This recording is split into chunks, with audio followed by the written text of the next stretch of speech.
timestamping this. So now if you're looking at this 10 years from now, what will you know? You'll know that this is what my hair looked like at this point in time, the ever evolving do of mine. I'm gonna wait and see who hops on here before I really get into the meat of today's Facebook Live. Wonderful to meet you here on the Rythmia Facebook page. I am coming to you live from Guanacaste, Costa Rica. Here at Rythmia Life Advancement Center, we are a holistic health retreat. It's been open under this current plan since 2016, so really, really exciting. We've had over 7,500, I think over 7,600 people actually come through here as guests to go through our program. We are here striving to help every single one of our guests receive their miracle through our amazing program called the Rythmia Way. We have offerings of plant medicine, ceremonies, breathwork ceremonies, yoga, massage therapy, colon cleanses, meditation, dance class, farm-to-table organic food, highly plant-based and designed specifically for this program. And amazing workshops led by Jerry Powell, the owner and founder of Rythmia, one of the owners and the founder of Rythmia, Dr. Jeff McNary, our chief medical officer, John Jacob teaches, Paula Castro teaches, I teach some classes, and it's all part of this amazing program that we have in place called the Rythmia Way. So if you are only tuning into this video for the first time, hearing about us, that's a little bit of information. My name is Meg. I joined Rythmia as the chef back in 2016 and designed the menu, working very, very closely with the team here, working very closely with many different medicine workers and shaman that have come through the doors here over the last 4.5 years, and also working closely with our Ministry of Health and Jerry and the moon. And if you know that a lot of what we have designed here at Rythmia comes from the moon's teachings. Yes, the mother, the moon up in the sky. She has given us a lot of wisdom over the years. So I don't need my glasses anymore now that we're all set up here. I'm going to take those off. I can see some people are hopping on there. I would love to know where you're watching from. Hi, guys. I see Richie. I see Omeka. What a beautiful name. Meyer is here. Thank you guys for Johnny is saying hi. Hi, Johnny. Welcome, welcome. My mother has hopped on. Hello, Terry Pearson. So good to have you guys here. And how do you like our new look, by the way? We've been doing, have some new technology in place for our Facebook Live. So hopefully you got some crystal clear picture as long as you've got some good internet connection where you're at. And it's so good to have you here. So what am I talking about here today? Kristen is watching from Charlotte, North Carolina. I've got Karen from San Diego. Hi, Donna. Donna's back home. Shelly saying hello. Levi, my partner, is watching. And my daughter, Kobe, who normally watches, is currently still napping. So this is good. That means she's having a nice long nap today. Abby saying she's watching from Idaho. Hi, Veronica. Hola, hola. So good to see you, Vero. So good to see you. All right, guys, let me know where you're watching from. Want to come say hi on my video, ladies? Come on, come say hi. I'm always on here all by myself. So here's a couple of our team members. If you've been to Rythmia, you know, come on in. I've got Maru here. I've got Carolina here and my Q. Amazing, amazing support in so many areas of our business here. They help with getting the guests coordinated. They help in the medicine ceremony. It's just an amazing, amazing medicine familia we have here. And I just wanted to introduce you guys if you haven't met. And if you've been to Rythmia, you know, send some love in the comments and I'll make sure they get your love notes. Yes, thank you for popping by. We love you. We love you. Love you, love you, love you. All right, so let's get back to the live here. I see a lot more people hopping on here. Asan is watching. Kiara is watching from Steamboat Springs. Wow, super cool. Gary's watching from Laguna Beach. The video quality is way better, right? And we've got some people watching from London. Holy smokes. Sacramento, Kissimmee, Florida. Wow, wow, wow, wow. People from all over the place. Super cool. So as I discussed in the last couple of weeks, I'm going to try to shorten these Facebook Lives up a little bit for you guys, get down to the meat and the bones of it real quick. Today, we're talking about gratitude and granola. So I'm just going to talk a little bit here about gratitude because this is a practice that has been coming up for me a lot lately in my medicine journeys and as well as in my life, my day-to-day life. And it's just the importance of gratitude. So gratitude, the word gratitude, it comes from the word gratia, the Latin word gratia, which means graciousness. It means gratefulness. It means, and gratitude is really encompasses all of those things, right?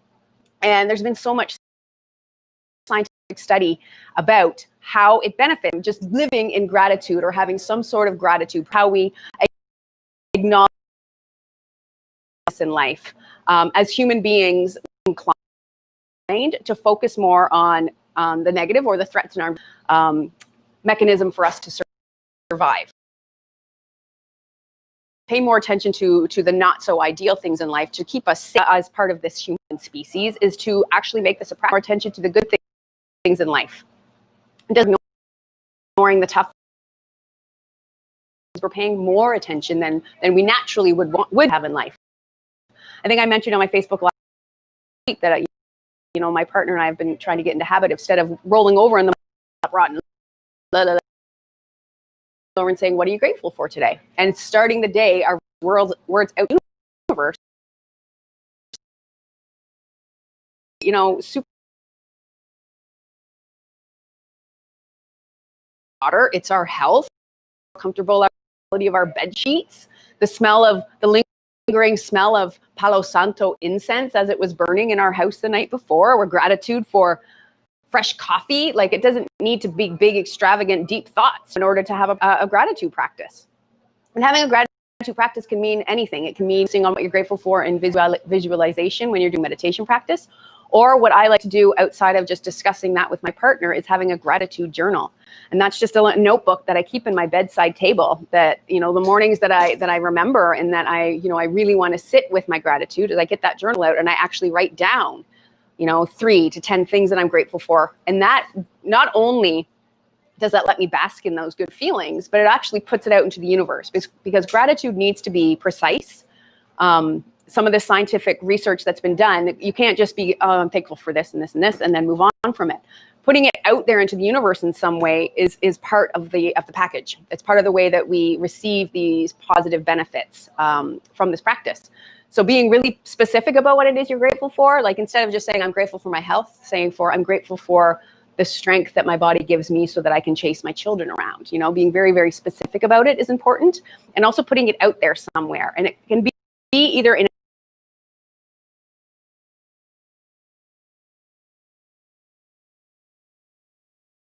or, if you're grateful in your life, pick someone every single day, a thoughtful text message to, just telling them how grateful you are to have them in your life. It could be writing an actual thank you card and putting it in the mail and putting it out there that way. It can be, if you have a platform, you can be sharing on your platform things that you're grateful for.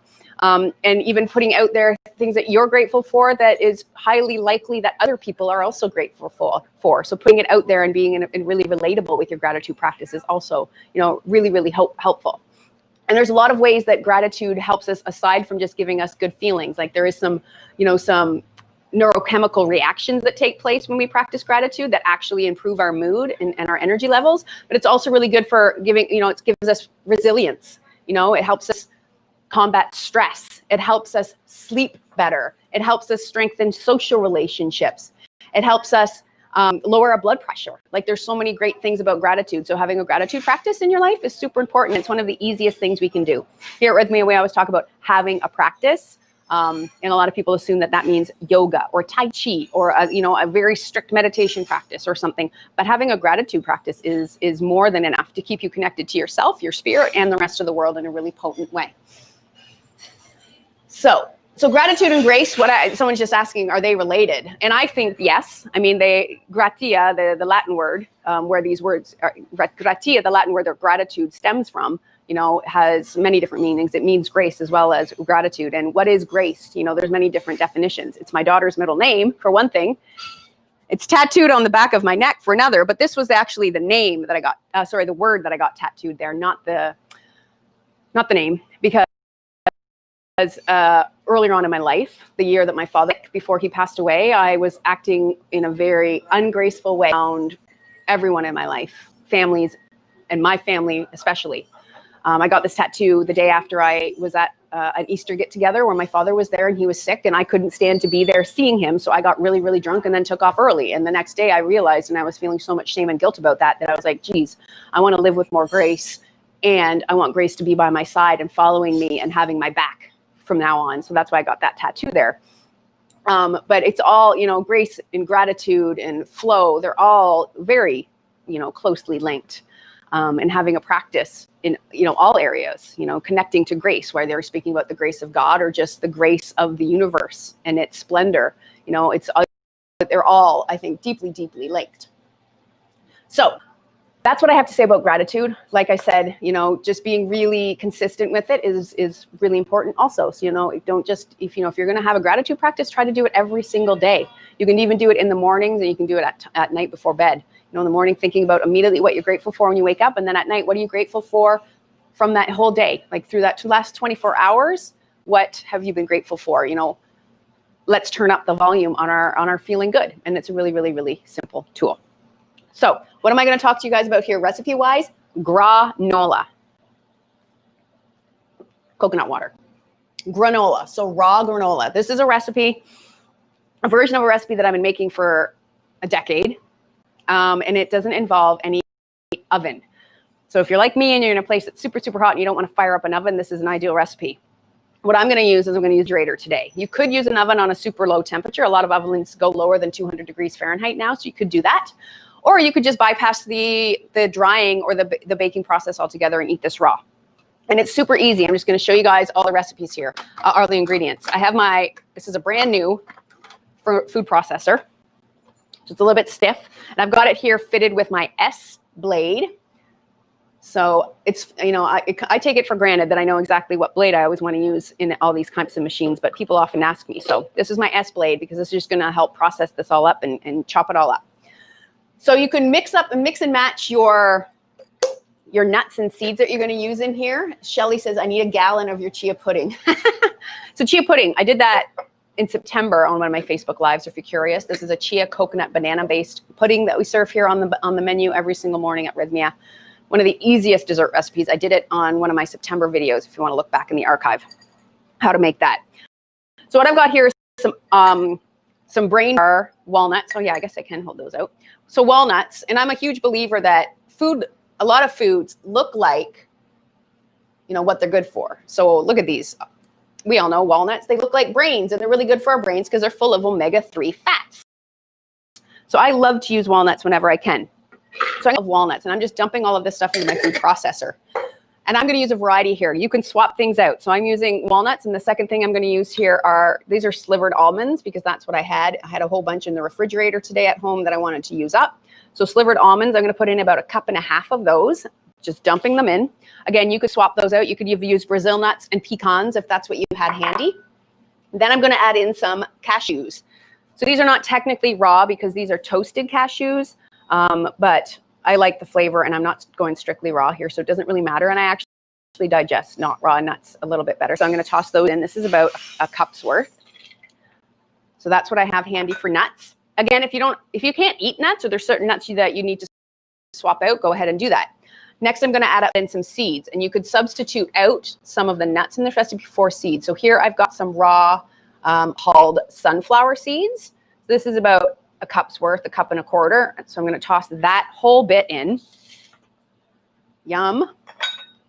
Chia seeds is my next. So this is another great source of omega-3 fats. These are black chia seeds. You can get white chia seeds, but I like the color contrast in this recipe. So these are a great source of omega-3 fats, great source of plant-based protein, and a great source of fiber.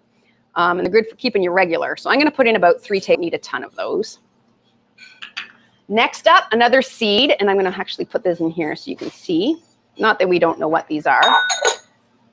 Black sesame seeds. So these are actually toasted sesame seeds, and again, I like these for the contrast in the color.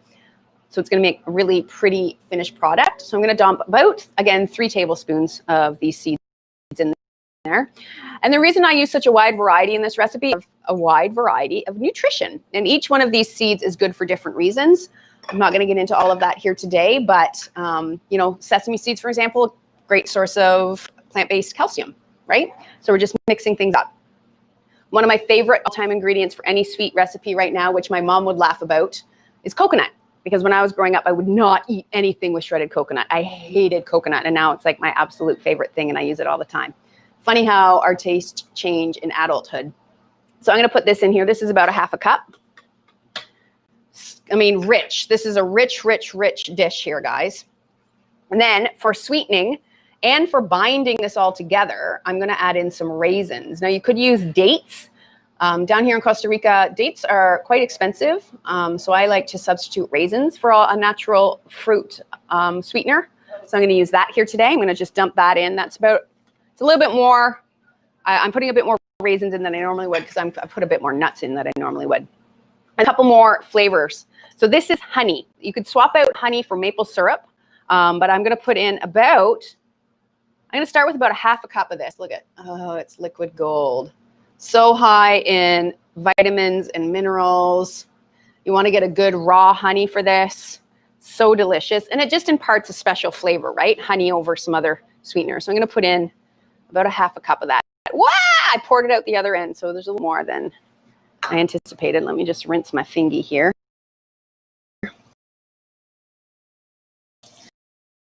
Into everything. Honey, do. There we go. And then 2 more things. Vanilla. So in this little Rythmia shot glass, this is our plant medicine ayahuasca shot glasses. They work really great for mise en place ingredients. This is just some liquid vanilla. So I've got about a tablespoon's worth. So I'm going to just dump that in here. Pinch of sea salt. Hola, hola. John Jacob's walking by the camera, behind the camera right now. And then this is my favorite ingredient. So there's a couple of ways you could do this.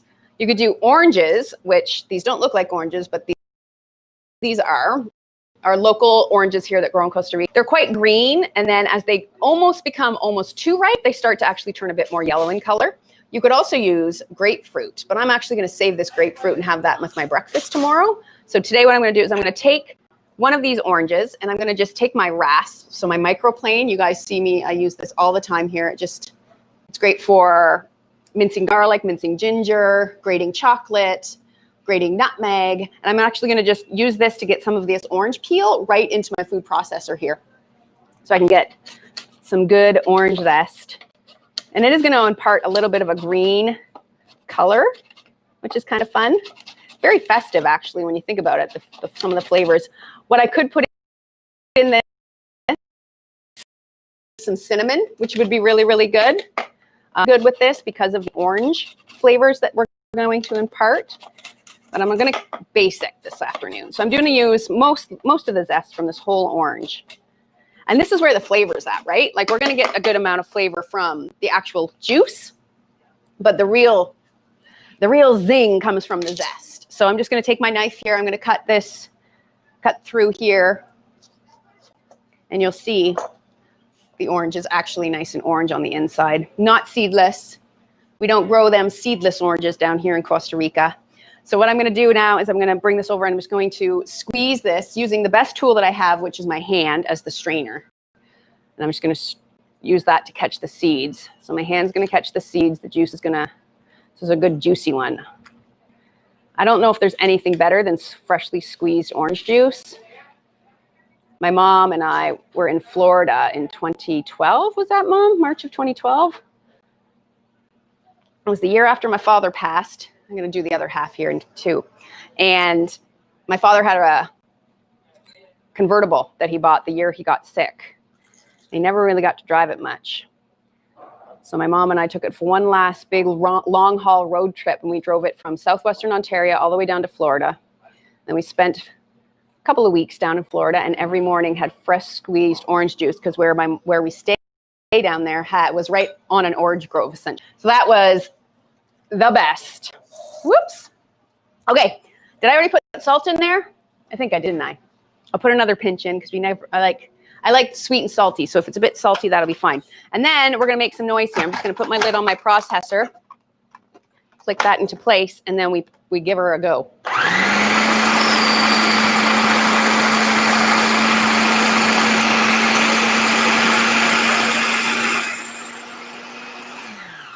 Amazing. So I'm going to scrape down the sides here before I let it go a bit more. It's a very stiff new food processor that we just purchased for these videos. Oh, it smells amazing. The raisins are starting to break down with the help of the orange juice. And what I could have done in a bowl so that we'd have a bit more texture at the end. I'm going to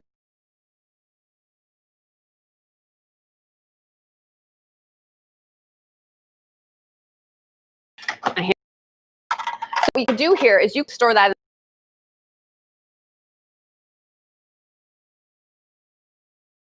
anyways, not a big deal if you're putting it with fruit, it's great. But what I'm going to do here is I'm going to slide my dehydrator sheet out. So I have a food dehydrator that I'm going to put this into.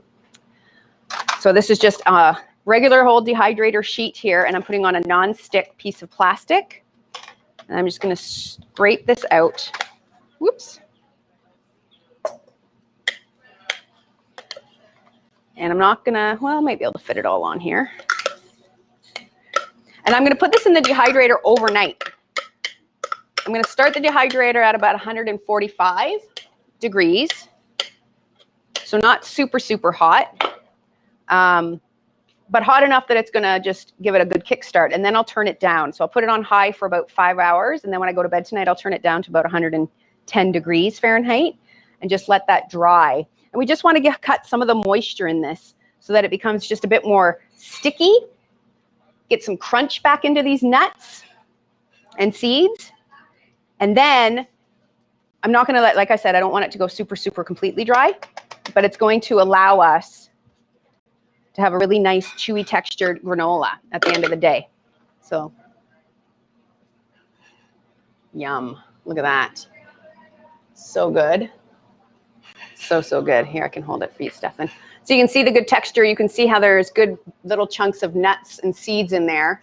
And then after it dries out in the dehydrator, or you can put it on an oven, on a baking sheet with a parchment and dry it in the oven, super low temperature, just keeping an eye on it. Then you'll just break it up into pieces. And then you can crumble it into as small or as large pieces of granola as you want to have when it comes to serving it and whatever use you're going to use it for. And then we'll store this in the refrigerator, not at room temperature, because you want to keep it a little bit moist. Therefore, it needs to be heater. Anything that you're dehydrating or baking at low temperatures is fine at room temperature or set out, as long as you dehydrate all of the moisture out of it. If there's still going to be a bit of moisture in it, it's not good. So just keep that in mind. And that is it. That is all. I think I saw some comments from some people here. So let's see who's here. Jules is saying, I'm guessing it's too much sugar in the craisins. Yeah.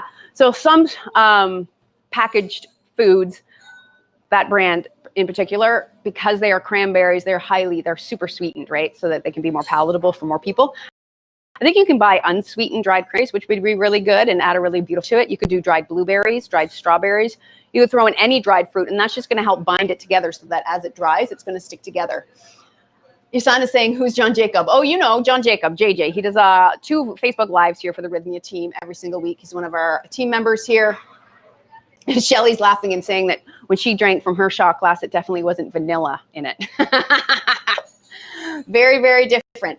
All right, my friends, if you have any questions, please write it in the comments. It's been so great to have you guys here. If you have any recipes or themes that you would like to see in upcoming videos, please send me a message, and I'll add it to the list of here for the next couple of months, or flexibility if there is something I'm really feeling inspired to talk about.